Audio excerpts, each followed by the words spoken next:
네. 검사비나 이런 뭐 수술비를 제외하고 예. 일반 진찰 상담비만 해도 최소 5만 원 이상 상담비만? 나온다고 예, 합니다. 수의사와 대화하는 상담비만. 네.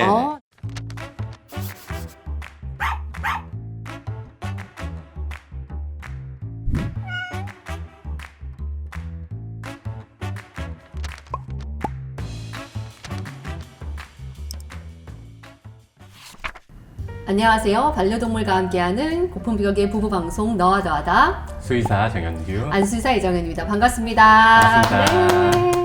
박수.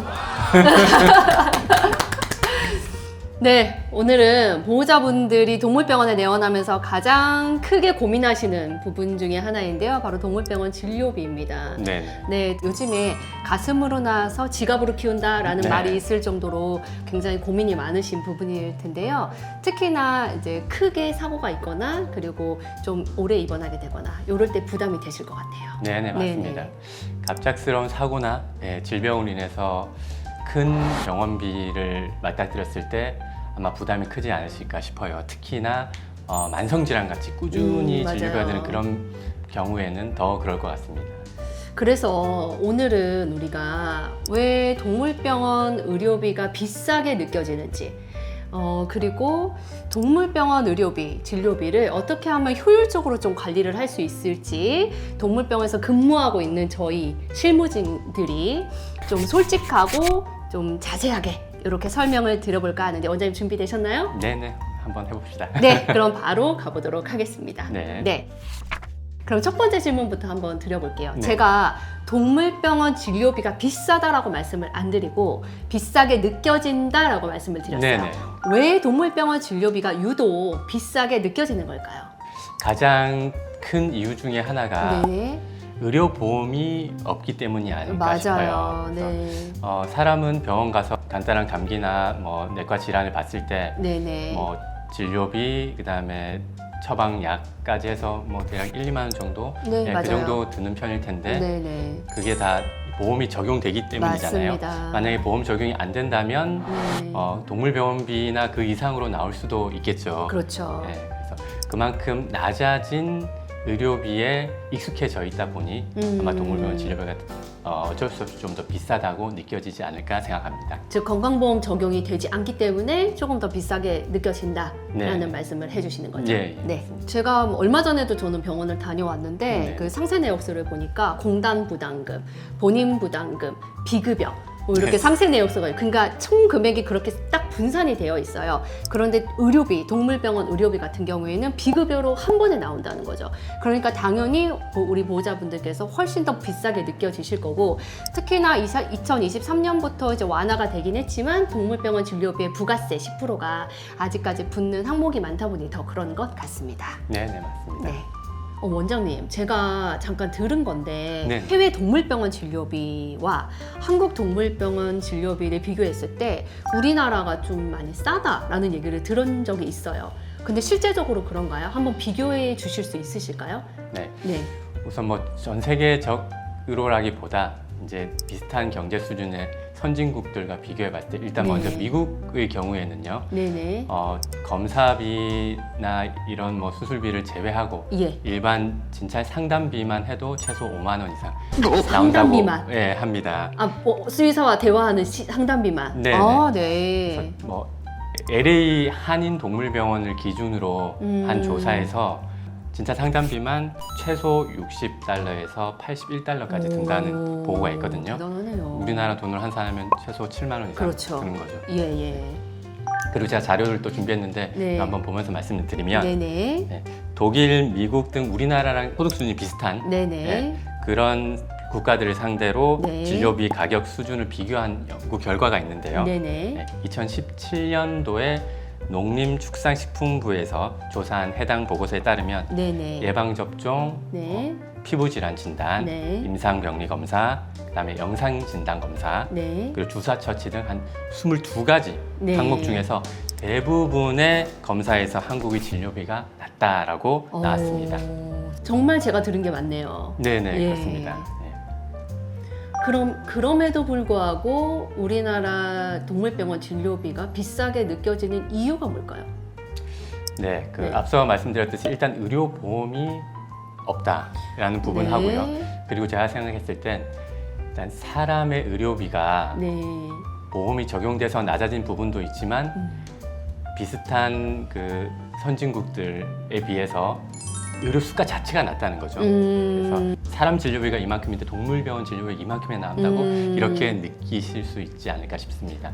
네, 원장님 실제적으로 해외에 아이들을 데리고 갔던 보호자분들이 오셔서 하시는 말씀이 수의사랑 상담하는데 뭐 7만 원 나왔다 우리나라 돈으로, 그리고 뭐 주사만 맞았는데 혹은 뭐 검사만 했는데 뭐 30만 원 아니 더 많이 나왔다. 진짜 우리나라 의료비는 진짜 싼 거다라고 말씀을 하셨고, 동물병원 의료비요. 그리고 저의 경험도 있어요. 저도 외국에 나갔을 때 골절 아니고 약간 삐었었거든요. 다리가 네네. 약간 삐었었는데 그 엑스레이가 방사선 하나 찍었는데 15만 원 정도 나왔던 기억이 있어서 정말 우리나라 의료 체계가 너무 잘 돼 있고 그만큼 또 값은 굉장히 저렴한데 의료체가 잘 돼 있구나를 저도 몸소 되게 느꼈던 그런 게 있습니다. 네네. 그 말씀을 지금 해주시는 거죠. 네, 맞습니다. 네, 그리고 네. 실례로 저희 병원에 이제 외국인 분들도 네, 있잖아요. 맞아요, 많아요. 그분들은 사실 진료비에 대해서 아무 말씀 안 예, 하시고 안 하시는 경우도 정말 많고 네, 그리고 네. 최근에 이제 호주에서 고양이를 이제 한국으로 데려오신 오, 호주에서 예. 키우다가 예, 데려오신 예. 분이 있었는데 초진 문진표에 보니까 그 데려오기 직전에 스케일링을 거기서 받으셨더라고요. 오, 그래서 네네. 혹시 죄송한데 거기선 스케일링 하는데 얼마나 들었나요? 하고 네. 여쭤봤더니 뭐 특별히 발치나 이런 것 없었는데 한 7, 80만 원 정도 들어온 것 같다 이렇게 와, 말씀을 하시더라고요. 네. 그래서 그런 걸 보면서 아 우리나라 동물 진료비가 좀 저렴한 편이구나. 네, 저도 새삼 또 느끼게 됐습니다. 네. 그럼 원장님, 동물병원들마다 진료비가 다른 이유는 사실 저는 알고 있습니다만 우리 보호자분들도 되게 궁금하세요. 네네. 왜 그런 걸까요? 네. 네. 일단 사람 진료비는 그 공단에서 책정한 진료 수가라는 게 있거든요. 네네. 네. 근데 이제 동물병원은 예전에 예. 동물 진료 보수라는 법령에 의해서 이제 편차가 크지 않았는데 이게 1999년도부터 이제 폐지가 되면서 시장의 자율 경쟁 또는 보호자분의 선택을 늘리기 위해서 폐지가 되면서 그런 병원비의 차이가 좀 더 생겨난 것 같습니다. 네. 그 요인으로는 동물 병원들마다 이제 입지도 다르고 위치, 그렇죠. 네, 위치. 그다음에 규모도 다를 것이고요. 규모, 네. 그리고 진료 시간, 뭐 일요일 하는지 안 하는지, 네. 아니면 야간 진료를 하는지 안 직원 하는지, 수. 24시간 네. 그런 규모가 이제 직원 수도 반영이 될 거고요. 네네. 예, 그런 여러 가지 시설, 장비 이런 부분들이 다양하기 때문에 그런 게 이제 진료비에 같이 녹여들면서 네. 영향을 크게 미치지 않나 싶습니다. 그러니까 저는 좀 첨언을 드리자면 이 진료비, 동물병원 진료비라는 그 비용 안에 보호자분들께서 편하게 진료를 받으실 수 있는 기회 비용이 모두가 들어가 있다고 생각이 들어요. 그러니까 뭐 요식업 같은 경우에도 뭐 레스토랑 같은 경우에도 뭐 호텔이나 숙박업 같은 경우에도 그 비용이 다 녹아 들어 있잖아요. 그래서 결국엔 그 비용에 대한 가치를 어떻게 느끼느냐에 따라서 보호자분들이 병원을 선택하시는 기준이 되는 것 같습니다. 네, 그렇죠. 네 맞습니다. 네. 우리 지역의 동물병원 진료비를 알고 싶으시다면 네. 23년도부터 동물병원 진료비 공시제가 시행이 돼서 오. 농림축산식품부 홈페이지에 들어가면 네. 그 지역의 최저 비용, 그다음에 평균, 최고 비용 등을 아실 수 있어요. 그래서 이런 게 어느 정도 있군요. 도움이 되시지 않을까 싶습니다. 도움이 정말 많이 되실 것 같아요. 네, 원장님. 그래 진료비를 줄일 수 있는 방법이 없는 건 아니잖아요. 그죠? 네네. 네. 그럼 진료비를 줄일 수 있는 방법 좀 알려주시죠. 네, 너무 궁금해하실 것 같은데. 네, 그렇죠. 이제 뭐 사람도 마찬가지로 네. 강아지들, 고양이들도 나이가 들면서 점점 만성 질환, 뭐 그리고 이제 뭐 장기적인 치료를 위한 질환, 그렇죠. 뭐 수술 등 하는 경우가 많아요. 그게 제일 돈이 크게 들어요. 네네. 네. 그래서 미리 건강 검진을 해서 질병을 조기에 조기 확인하고 발견. 네. 체크할 수 있으면 좀 더 빠른 시기에 치료가 들어가면 그만큼 좀 더 비용도 빠르게 절감이 비용도 되죠. 절감이 되고 네. 치료 기간도 좀 줄어들 수 있겠고요. 네. 그래서 이제 매년 또는 뭐 나이가 들었을 때는 뭐 네. 1년에 2번 네. 정도 건강 검진을 꾸준히 해서 네. 그런 질병에 대한 조기 확인 네. 해서 비용 절감을 좀 해보실 수 있겠습니다. 특히나 그 치과에서도 그런 문구가 있더라고요. 네. 빠를수록 비용도 적게 든다. 네, 맞아요. 맞아요. 그래서 묵혀둘수록 오늘이 더 제일 싸다. 맞습니다. 네. 묵혀둘수록 점점 더 비용도 많이 네. 들고 아이들도 더 힘들 수 있기 때문에 네. 네, 건강검진을 꾸준히 잘 해보시는 걸 추천을 드립니다. 그러니까 저는 오늘 뭐 우리 주제가 진료비니까 자꾸 돈 얘기를 하게 되는데 돈을 떠나서도 아이들이 가장 덜 힘들 수 있는 방법이 네. 조기 발견이거든요. 네. 뭐든 사람도 마찬가지 아닙니까? 네. 그래서 이 건강검진은 이제 진료비 절감도 좋지만 그리고 아이들의 삶의 질을 높이기 위해서 너무 좋고 저랑 친한 지인들이나 아니면 우리 보호자분들 중에 대다수의 분들은 생일 선물로 네. 네, 1년에 한 번씩 아이들 건강검진을 생일 선물로 해주기도 하시더라고요. 네, 네, 맞아요. 그래서 저는 아이들을 생일 선물로도 적극 추천해드리고 싶습니다. 네, 맞습니다. 네. 원장님 말씀하신 또 건강검진뿐만 아니라 우리 병원에는 또 하나가 더 있잖아요. 그죠? 네, 펫보험입니다. 네, 우리 사람도 그 중장년층에 좀 크게 아플 걸 대비해서 이제 보험을이라는 거로 장치를 해놓지 않습니까? 그런 것처럼 우리 아이들도 5, 6세 그리고 이제 7세가 되면 중장년층이 돼요. 그럼 조금 더 큰 병에 노출이 될 수가 있고요. 그래서 저는 비용 절감을 위해 펫보험을 가입하시는 걸 적극 추천해드리고 있습니다. 네, 맞습니다. 네. 그래서 건강검진뿐만 아니라 펫보험도 보호자분들의 네. 그 진료비를 줄여줄 수 있는 또 한 가지 방법이 되겠네요. 그렇죠. 네, 그러면 지금부터는 제가 네. 저희 대표님께 네. 펫보험 관련해서 네. 질문을 제가 드리도록 하겠습니다. 네, 들어와, 저희 병원에서 들어와. 네. 네, 이제 펫보험 관련돼서 상담도 네. 맡아서 해주시고 하기 때문에 네네.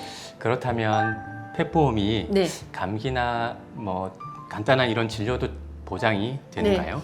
정말 많이들 물어보시는데 당연히 네, 되고요. 뭐 감기, 귀진료, 피부 뭐 등등 그리고 2024년 8월부터는 거의 대부분의 보험사에서 자, 보호자분들이 가장 궁금해하시는 가장 관심이 많으신 스케일링, 구강질환, 발치, MRI, CT까지 사실 보장이 안 되는 것보다 보장이 되는 부분이 더 많다고 보시면 되시고요. 네. 보장이 안 되는 부분은 사람과 똑같습니다. 예방, 네. 건강검진, 그리고 미용을 목적으로 하는 시술 이런 것들은 보장이 되지 않는다고 생각하시면 됩니다. 아, 그렇군요. 네, 떡 부러지죠? 네. 자, 그럼 그렇다면 네. 펫보험을 언제 들어야지 좋을까요? 네, 그것도 너무 많이 네. 물어보세요. 사람 같은 경우에는 태아보험이 가장 쌉니다. 그런데 우리 반려동물들은 조금 달라요. 왜냐하면 일단 가입 자체가 생후 90일 이후부터 되는 보험사들이 많고요. 네. 이유가 아이들이 이건 원장님이 더 잘 아실 것 같은데 어릴수록 좀 질병에 노출이 많이 된다라고 전염병이 많이 판단을 걸리는 네, 경우가 하기 있으니까요. 때문이에요. 네. 그래서 제가 좀 우리 보호자분들 보험 설계나 이런 것들을 좀 해보다 보니 가장 적절한 시기는 집중하세요. 10개월부터 18개월. 까지가 보험료가 가장 좀 적절하다라고 네. 통계, 물론 이거는 이제 저의 통계입니다. 예, 근데 이제 이거 다를 수도 있지만 10개월, 18개월 정도가 가장 적절하고요. 다만 아까 말씀드린 것처럼 5세 이상이 되면 이제 중장년층으로 넘어가기 때문에 보험료가 비싸지고 그리고 8세 이후가 되면 보험 가입 자체가 이제 거절당하는 경우가 좀 많다. 8세 이상이었는데요. 라고 생각을 하시면 되겠습니다. 되더라도 굉장히 좀 보장이 범위가 좁고 네. 그리고 좀 비용이 좀 많이 비싸집니다. 아, 네. 그렇군요. 네, 서두르셔야 되겠네요. 서두르셔야 됩니다. 네. 자, 그렇다면 네. 펫보험도 여러 가지가 있을 텐데 그렇죠. 펫보험을 잘 고르는 방법이 있을까요? 네. 또 굉장히 많이 물어보시죠. 네네. 네. 그런데 보험이라는 게 만약을 대비하는 거 아니겠습니까? 네네. 사람 보험도 마찬가지잖아요. 그죠? 언제 있을지 모르는 거를 대비하는 거예요. 그렇기 때문에 월 보험료도 굉장히 중요해요. 네. 네, 만약을 대비하는 그렇죠. 거니까. 네. 그래서 제가 보호자분들께 두 가지의 선택권을 드려요. 첫째는 보장이 좀 좁더라도, 그러니까 보장이 조금 덜 되더라도 월 보험료가 낮은 거를 선택하시겠느냐, 아니면 보험료가 조금 높더라도 보장 범위가 넓은 거를 선택하시겠느냐. 네. 그래서 이 두 가지 중에 하나를 보호자님께서 선택을 하시면 된다라고 선택권을 드리고 있고요. 근데 제가 조금 더 추천을 드리는 거는 이제 후자겠죠, 당연히. 왜냐하면 저의 가치관은 보험이라는 걸 들었을 때 항상 목돈이 나갈 걸 대비를 좀 저는 하거든요. 네. 그래서 월보험료가 높더라도 좀 보장 범위가 넓은, 보장이 잘 되는, 뭐 MRI, CT 좀 잘 되고, 뭐 좀 입원비 통원한도 높고, 이런 것들을 저는 좀 추천을 해드립니다만 선택은 보호자님들께서 하시면 됩니다. 네. 네, 원장님 오늘 우리 보호자분들께서 많이 궁금해하시는 진료비와 펫보험에 관한 얘기를 해봤는데 좀 어떠셨나요? 네. 네. 오늘 그 진료비가 좀 비싸게 느껴지는 이유 등에 네. 대해서 말씀을 드려봤는데 오늘 영상을 통해서 조금이나마 해소가 됐으면 좋겠고요. 네. 그리고 이제 펫보험은 직접 상담을 하고 어떤 걸 할지 선택을 하는 게 맞아요. 중요한데 저희 해운대 플러스 동물병원에서는 그런 네. 상담을 저희 대표님이 꾸준히 해주시고 계시기 때문에 네네. 네, 편하게 연락을 해주시면 좋겠습니다. 네, 제가 뭐 단체 카카오톡으로도 말씀드리고 오셔도 말씀드리지만 저희 병원은 펫보험 가입부터 청구까지 원스톱 솔루션. 네, 저희가 제공을 해드리고 있는데 이 본질 자체가 보호자분들의 그 진료비 부담을 덜어드리기 위함이에요. 그래서 네, 실제적으로 저희 병원 통해서 가입을 하셨던 아니면 그냥 다른 데서 하셨던 보험 가입이 돼 있으신 분들은 장기적인 입원이나 아니면 수술을 하실 때 결제를 하실 때 표정부터 다르세요. 네. 표정에서 여유로움이 넘쳐 흐르시는 거죠. 네. 그러면서 아, 보험 청구할 건데 서류 준비해 주세요. 혹은 보험 청구해 주세요. 이렇게 말씀을 하시니까 저희도 되게 여유롭고 또 적극적인 치료로 아이들의 삶의 질을 높일 수가 있거든요. 네, 맞아요. 그래서 펫보험에 대해서는 여러분들께 적극적으로 권장을 해드리고 싶고요. 네. 그리고 혹시나 저희 병원을 통해서 펫보험에 가입하시고 싶으신 분들은 이 영상 더보기란에 보시면 네이버 링크와 그리고 구글 폼 양식이 저희가 준비가 되어 있으니까 언제든지 편하게 작성해 주시거나 아니면 저희 병원 내원을 통해서도 가입이 가능하시고 그리고 전화로도 상담이 가능하니까 언제든지 편하게 연락을 주시면 되겠습니다. 네. 아, 그리고 혹시나 오해하실까봐 말씀드리는데 보호자님들 저 보험 설계사가 절대 아닙니다. 네, 저 등록도 안 돼 있습니다. 어디까지나 보호자분들의 진료비 부담을 덜어드리기 위해서 이렇게 열심히 하고 있으니까 오해는 하지 않으셨으면 좋겠습니다. 네, 저도 거기에 덧붙여서 한마디 말씀드리자면 네, 그 보험이 가입이 안 돼 있으면 진료비 부담이 크니까 네네. 어떤 증상으로 왔을 때 이런 검사들을 해봐야 되는데 그런 비용 때문에 좀 축소시킨다든지 그렇죠. 아니면 입원 치료가 필요한 경우인데 통원으로 한다든지 하시는 분들이 그래서 좀 있어요. 안타깝기도 했거든요. 네, 그래서 네. 그런 진료비 부담만 좀 덜어지면 검사도 좀 더 충분히 그리고 치료도 좀 더 원활하게 해볼 수 있지 않을까 하는 그런 생각을 항상 가지고 있었는데 네. 그 대안 중에 하나가 펫보험이지 않을까 싶어요. 그렇죠. 이제 제도적으로도 조금 수정이 되고 좀 보완이 되면 좋겠다라는 생각도 듭니다. 네, 오늘 굉장히 유익한 시간이었는데 네, 우리 보호자분들께 더 유익한 시간이었길 바라면서 이만 마무리를 해볼까요? 네. 네. 반려동물과 함께하는 고품격의 부부방송 너와 더하다 구독, 구독, 좋아요 좋아요 많이 많이 부탁드립니다. 부탁드립니다. 고맙습니다.